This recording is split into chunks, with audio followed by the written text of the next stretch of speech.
The Islamic Republic of Iran have successfully managed to enrich uranium to a high level in preparation for 24 tactical nuclear weapons. The atomic agency IAEA have issued a huge warning to the Iranian regime, and the Israeli Defense Forces have been put on standby in case of any attack from Tehran.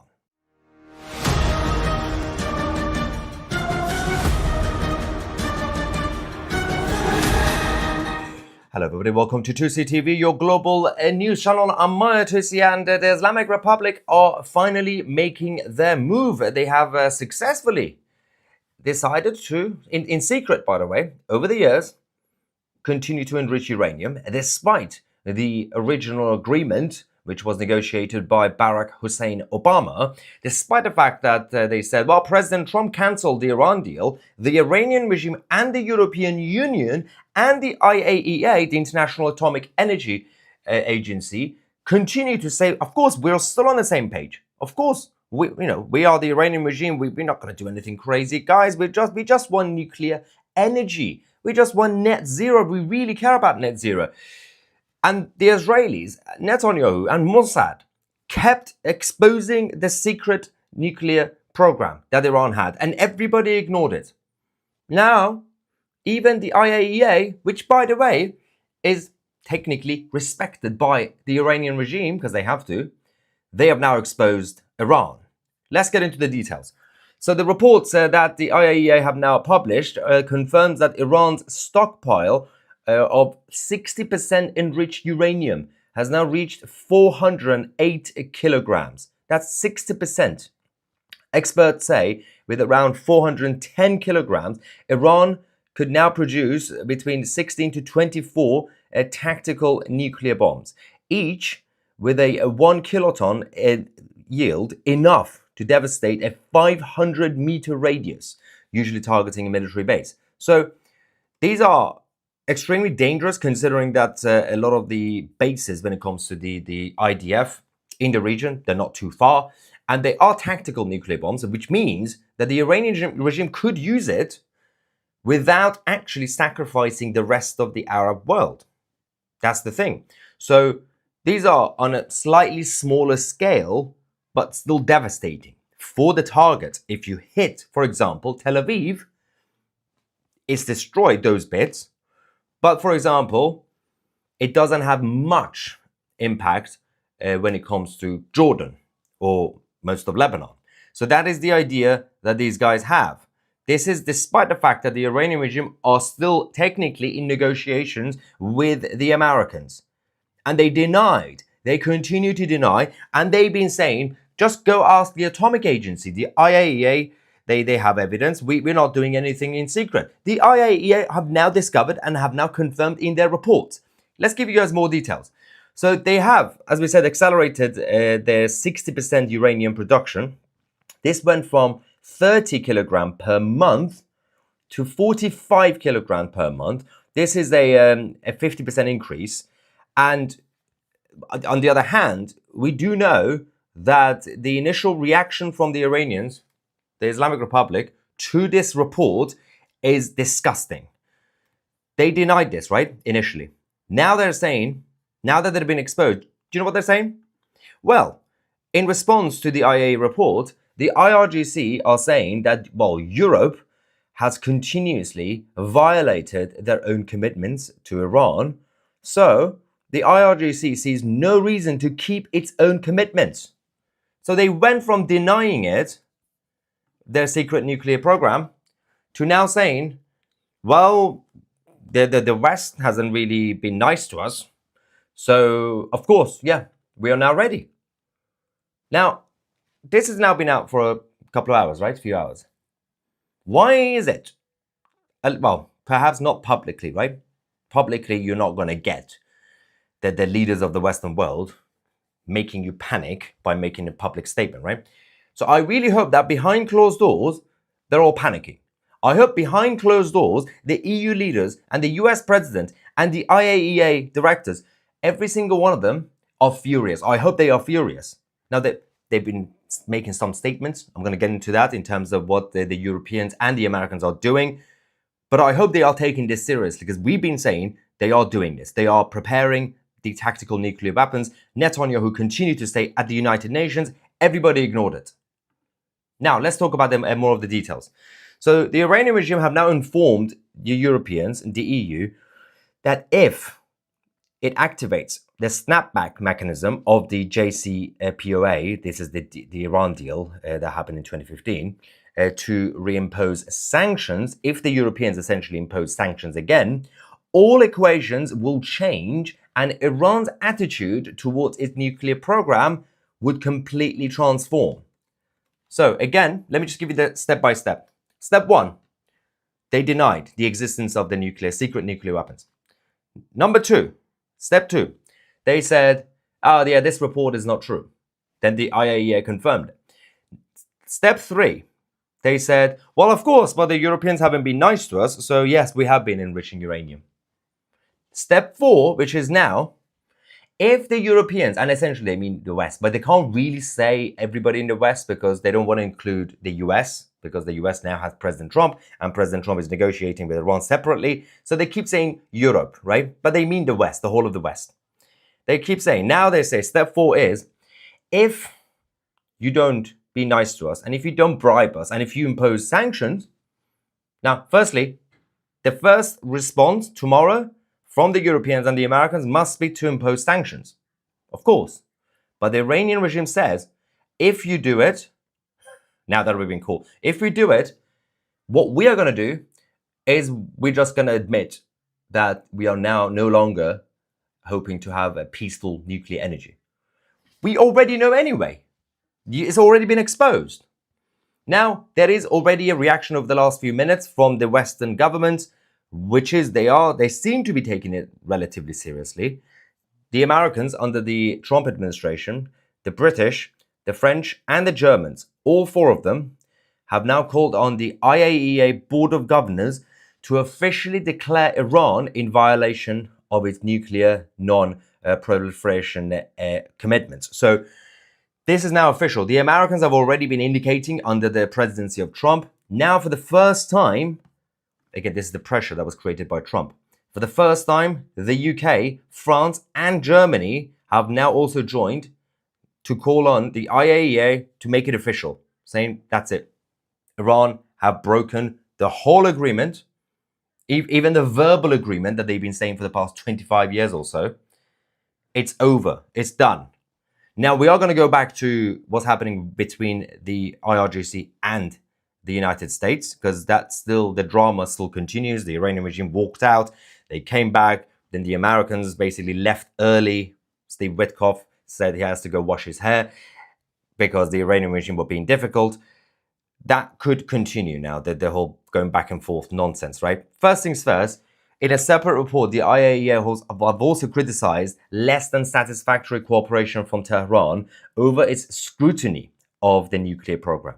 So they said, while Iran continues to cooperate with the agency on matters of routine safeguard implementation in a number of aspects, its cooperation with the agency has been less than satisfactory.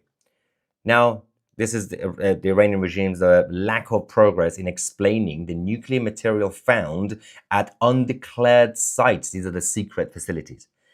The report says, in particular, Iran has repeatedly either not answered or not provided technically credible answers to the agency's questions and has sanitized locations as listed in this report, which has impeded agency verification activities. This is basically what happened in Wuhan, for a very different reason. The inspectors go in, backed by the United Nations, and somehow all the Wuhan labs have been completely cleaned and there's absolutely no evidence of anything. It's like brand new Wuhan labs. They're doing the exact same thing with their secret facilities. Now they discovered them. The IAEA gave them a list. They can't answer what they are. And then when they went to check, there was nothing there, even though they've already discovered nuclear material. It's not a random bunker. We know what they were doing. Everybody knows what they're doing. This is getting absolutely dangerous. And of course, there has to be a reaction over the next couple of days from the Americans when it comes to these negotiations.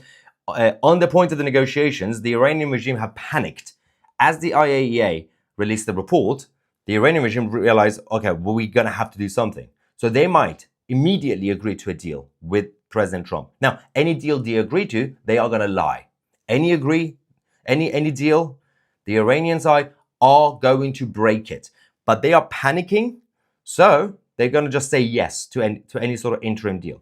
The Iranian regime have now confirmed that the Omani foreign minister, as the mediator, has delivered a new American proposal to Tehran.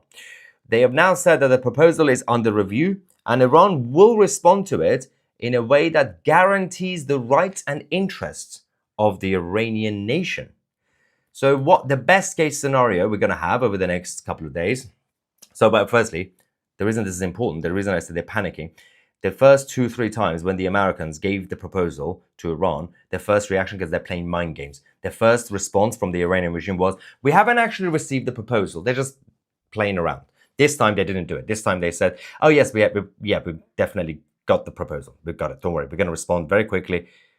The best case scenario at this point, the most likelihood scenario is going to be Iran and America signing an interim deal. This is a fake deal. It's to delay the inevitable. It's to essentially delay any sort of airstrike by the Americans. But it's not an actual deal. It's going to be an interim deal. The Iranian regime would say, okay, we will temporarily stop enriching uranium. It's not really that important because they have already done it. They've already enriched uranium enough. They're going to have 24 tactical nuclear weapons. The Americans should not agree to this based on the new information that we've just received today. This deal should just completely be cancelled. The whole thing, the whole negotiations. But of course, it's not going to happen. Steve Witkoff really wants a deal.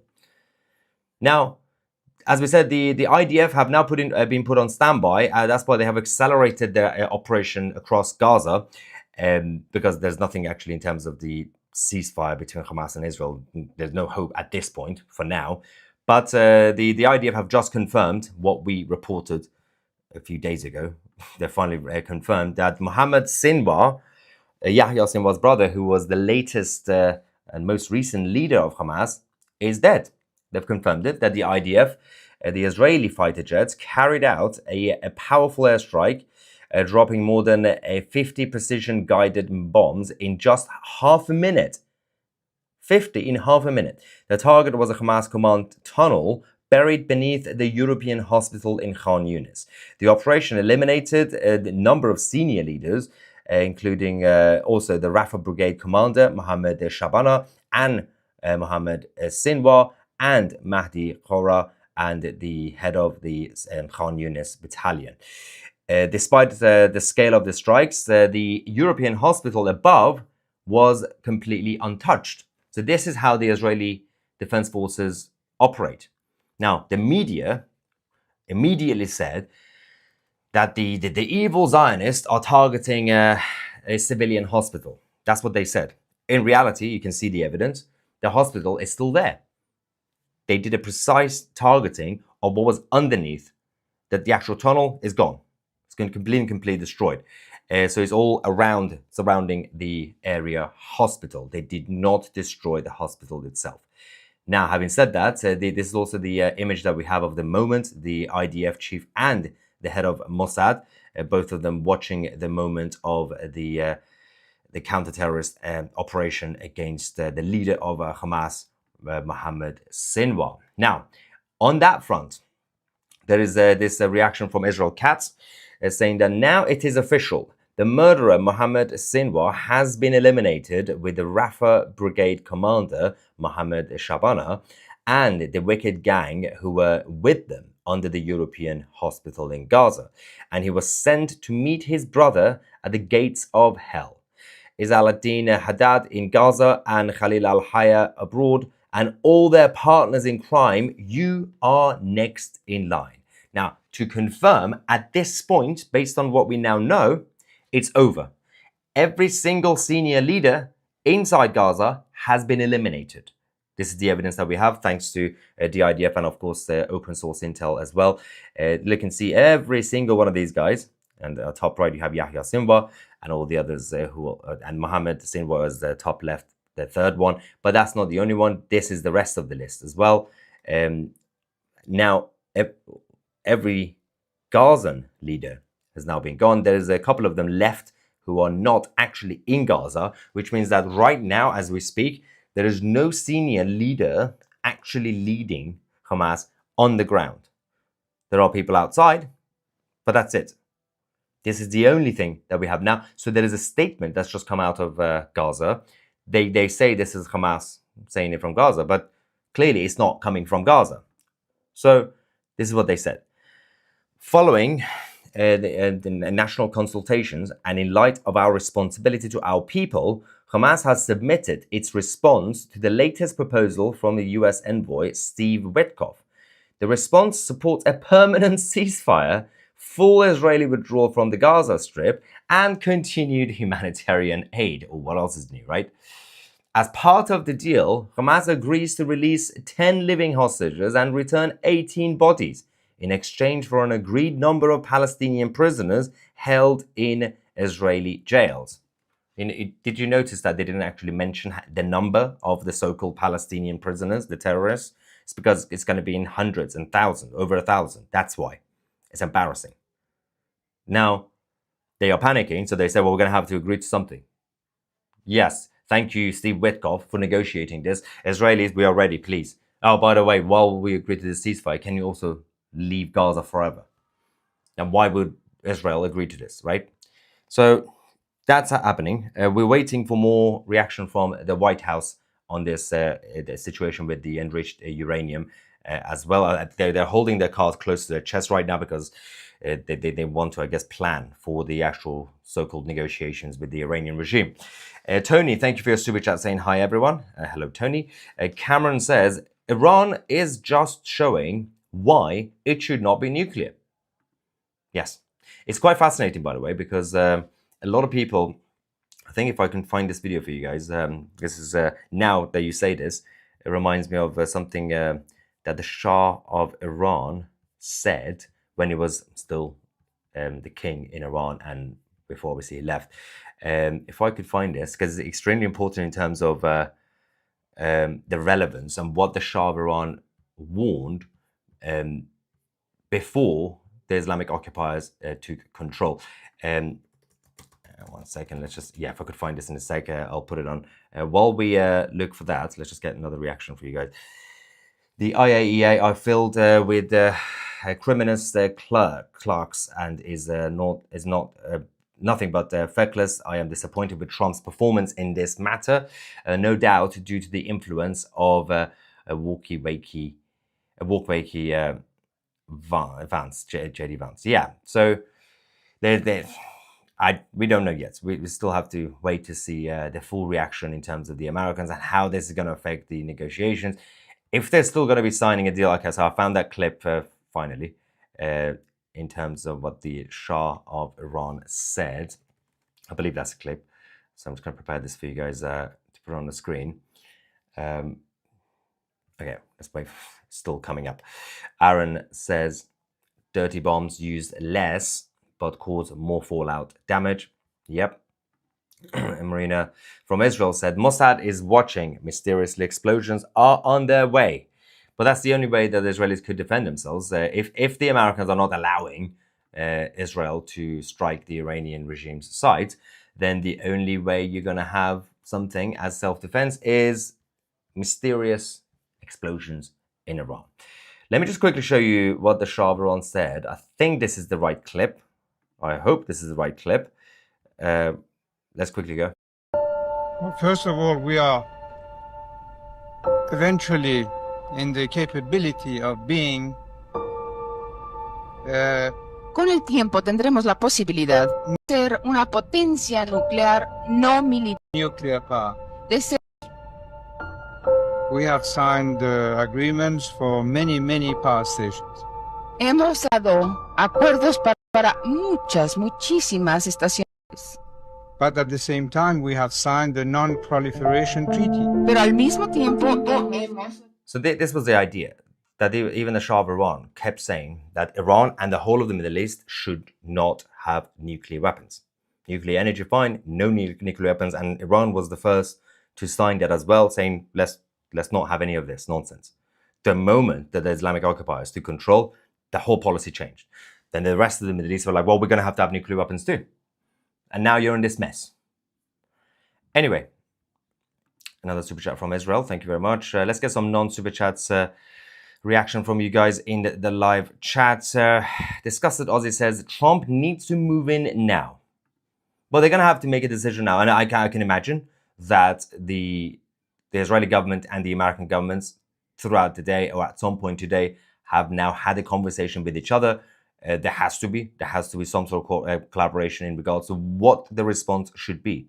Whether behind closed doors they could agree that the Americans could tell Israel, well, we're still in negotiations, so we can't really do anything. So you do it. We will publicly distance ourselves from you, but basically you do what you have to do. Or the Americans could say, yes, I agree. This has gone too far. We're going to cancel the negotiations. We're going to go in together. That's unlikely because the reaction from the American population is going to be crazy. Like, well, Trump is going to start war with Iran. Even though it's not really war with Iran because the Iranian regime have declared war first. This is simply in self-defense and retaliation.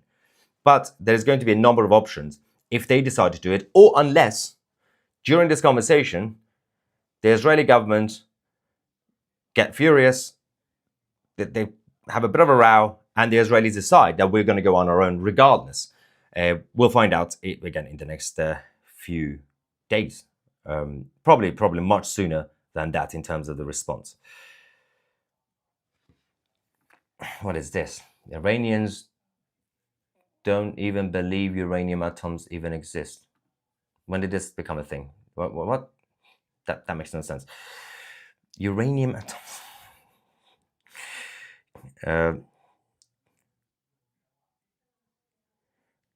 Lisa says, for the person who says the world has gone mad since COVID, yes, it was the fire starter. For sure, I have no doubt at this moment in time. Well, to be fair, let's not forget, 2 months before the first lockdown, that was in the beginning of 2020, we had the almost World War III. Everybody loves the whole concept of World War III. Whenever something happens, they're like, World War III. I'm like, okay, you've been saying World War III since 1976. Because there was a situation, tensions between President Trump and the Iranian regime, right? And the Iranian regime were also attacking the British embassy in Tehran just before that. And then they were like, okay, the world is going to end now. I'm like, it's not going to end. So that was actually before COVID. So people already lost their minds before COVID. It just got a little bit much worse. Super chat from Terry saying, hi 2C, I am hoping Iran is talking bold. But no, it's not Iran. That's the thing. Okay, I'm guessing you guys joined the live stream late. It's not Iran. It's the actual atomic agency, IAEA, have now confirmed in their report. These are the guys who've been so bureaucratic, and you know they're basically the United Nations, right? And they've been very friendly towards Iran. They've been defending the Iranian regime, and the report came from them, the atomic agency. The first response from the Iranian regime was denial. And then they said, yeah, of course we've been doing it because the West have been mean to us. And now they're saying, if tomorrow the West doesn't start being nice to us, then we are going to completely move away from the peaceful nuclear energy. We are going to prepare the up to 24 tactical nuclear weapons. I mean, on the issue of the actual weapons themselves, yeah, the production of it is one thing. They haven't said they're going to use the 24 nuclear weapons on Israel. I think they haven't used the sentence, we are going to use 24 nuclear weapons on Israel. What they've been saying is two separate things, which when you put it together is the same thing. Number one, they say, oh yes, we're very peaceful. We want nuclear energy, net zero. Oh, by the way, we are specifically planning to wipe Israel off the map. But that's separate, by the way. That's nothing to do with our nuclear energy. We do want to wipe Israel off the map. That's different, but we are very peaceful. So when you put all this together, they say, well, yes, we do have capability of the 24 tactical nuclear weapons, but we haven't actually said what we're going to use it for. So, you know, we just want nuclear energy. We've just been doing because we've been angry that you guys have been mean to us. President Trump canceled the original Iran deal. Oh, by the way, we do want to destroy every single Jew on the planet. Okay, I'm sure these two are very separate issues for the Iranian regime, right? My opinion says 24 ain't that many. It is when you're Iran. It is when you're dealing with your enemy, which is Israel. Even one single attack on one tiny IDF base is a declaration of war. Of course, it's a declaration of war. It's just the end. It's the end for the Iranian regime. One IDF base gets destroyed, the Iranian regime will be wiped out. And the whole plan that they've had, and this plan has been going on for about 25 years, is that the Iranian regime have had a backup plan. They know they are not going to last. They've always known that. Well, at least for the past 20, 25 years, they've known it's not going to last. Not that long. Their dictatorship. They got a couple of plans. One, they've already had their backup bases. Their assets have been moved. Their families have been moved. They know where they're going to go. Number two, sleeper cells will be activated across the Western world. That's just a bit of a final attempt to cause chaos. It's not really that important. Of course, many innocent people will lose their lives, but it's not going to destroy the West. It's not going to help the Iranian regime not lose. And the third option will be to carry out the actual final attack, which is on Israel. That's always been the plan. So any attempt to do that attack on Israel, the full attack on Israel, or is again the attempt, will be the last resort. Now, between now and then, yes, Iran could still try to launch some ballistic missiles towards Israel and drones, and they still pretend that that's not really war. But any sort of tactical nuclear weapons or anything big, it will only be launched when the Iranian regime know this is literally the final moment. So, and considering we know that this is the final countdown for the Iranian regime, these are their final days. I mean, it could be a few months or a year or two, but it's not going to last that long anymore. That scenario could happen sooner than you think. Israel's biggest mistake is dancing to the US tune. Well, I guess there is this level of, despite everything, despite the rows, there is this level of almost a special relationship between Netanyahu and Trump. We still don't know. This is not the end of the saga.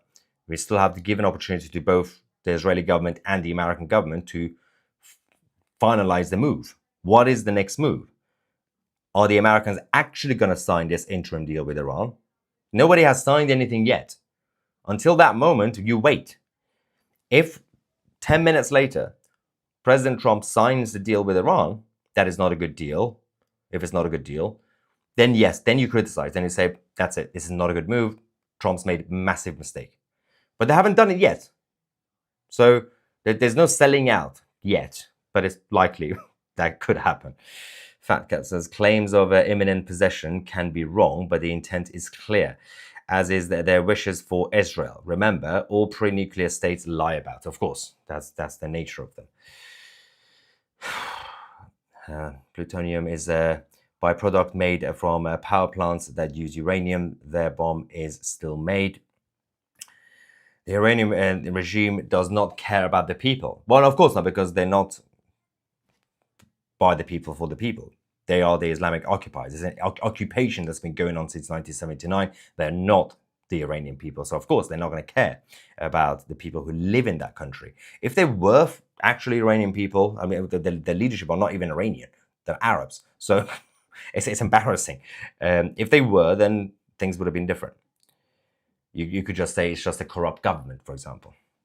Terry says, thank you for update. I hope your dad's okay now. Yeah, he's much better. Thank you very much for that. Oh, Elisha says, Iran's about to be obliterated by the God of Israel. Don't believe me, just watch. That reminds you of the song. Don't believe me, just watch. The Bible isn't a fantasy book. It's telling us what will happen before it does. To be fair, that's not the purpose of the Bible, but yeah, that's part of it, I guess. Carl says, all eyes on Iran. What about the encroaching Egyptian army in total violation of the Camp David Accord? Yeah, I think at this point there are bigger priorities for the Israeli Defense Forces than dealing with the Egyptians. The Egyptians have had their own issues, including a couple of random drones being sent to Israel from there, but that's for another time, I guess. The first Evil 100 says, knowing Starmer, he will let the evil rulers of Iran into the UK since he is a weak prime minister. And let's face it, it will think he is doing good. So it's not really the job of the politicians. So people make a mistake that they think in the United Kingdom of Great Britain and Northern Ireland, elected politicians are in charge. They're not.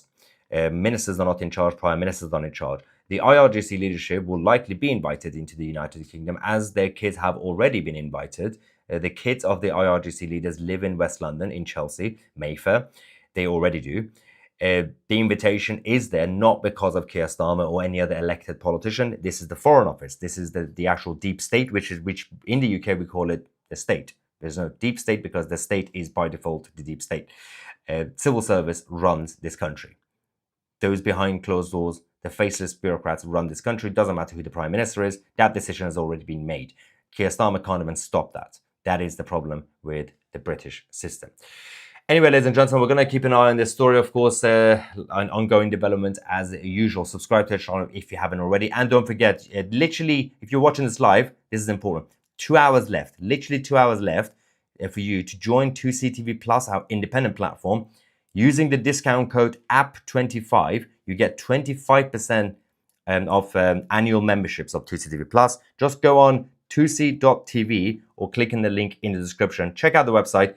Join us. You get access to documentaries, original series, uncensored shows, chat forum if you want to talk to me directly. And don't forget, download the app. The app is free.